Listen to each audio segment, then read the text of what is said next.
Now at this point of this silent time of our life, when we knew that God had told us to sell the stores, we knew something greater was happening, but we didn't know when.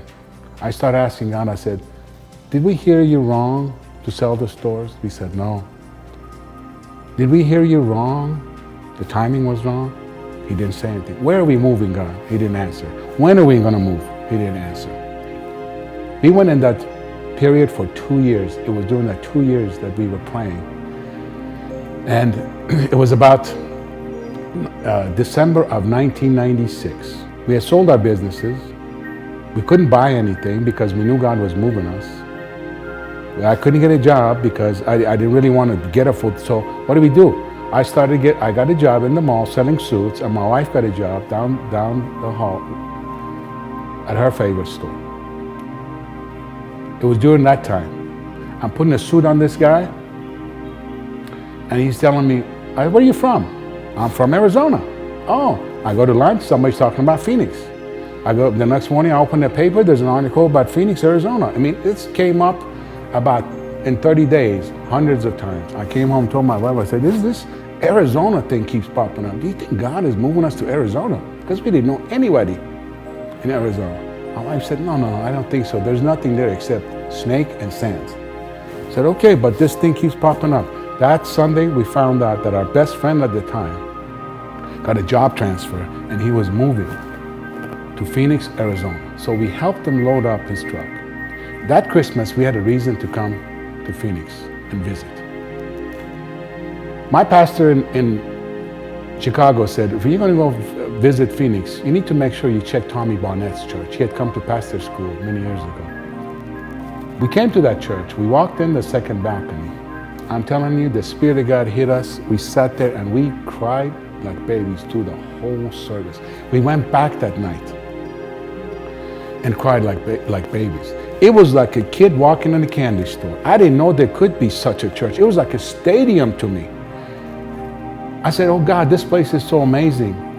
Please, let us move over here. Before we came here, I had prayed, God, if you're moving us to Arizona, confirm it through my wife. Either love it or hate it. And I didn't tell her I was praying that. Well, when we came, absolutely, she loved everything about it. So we went to the church. We loved the church. When we went back, and I said, God, now that you're moving us there, if it's you got to take care of our stuff. We have a lot of stuff we still got to do, sell our home, do all these things we have to close. Within 2 weeks, 3 weeks, things started happening like clockwork. And we knew it was God moving us to Phoenix. We came to Phoenix not knowing why. We just knew it was God moving us to Phoenix. We came here to Phoenix, and they had told us you need to get involved in the ministry real quick because you're going to get lost. It's a big church. When we came to Phoenix the first time around, now we left a church of 250 people.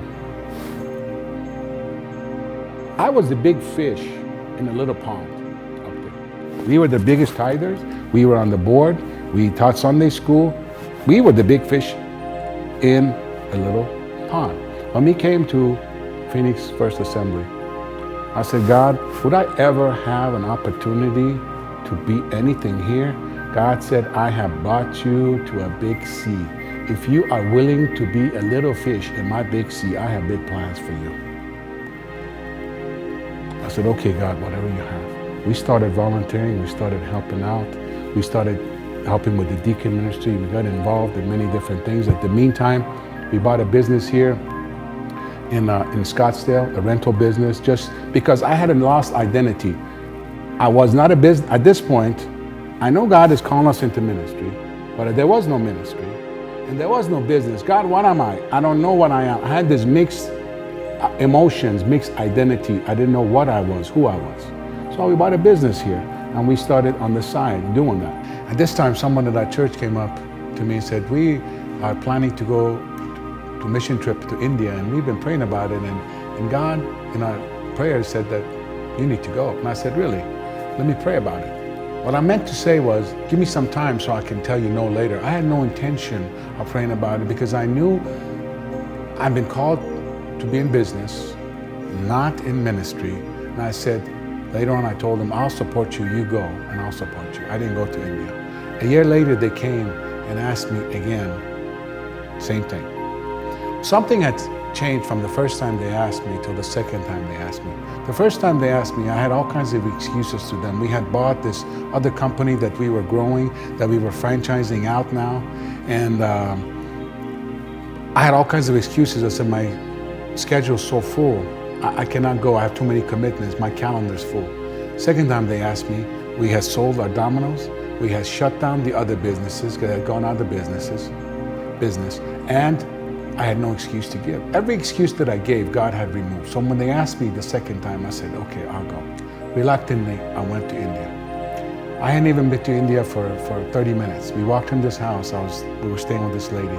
This lady that was about 4.5 foot tall, white garb. The moment she laid eyes on me, she started screaming with her finger up, and I'm like, what's going on? They said, she's prophesying over you in tongues. So we listened, and they translated it, said, she's saying, you have run away from God long enough. It's time for you to say yes to God. She said that she sees you preaching before thousands of people. God wants you and your whole family to serve Him. Now, we had heard this several times by now from several different people. But when I heard it from someone that didn't know me from Adam, I said, okay, God, if you want it, you can have me.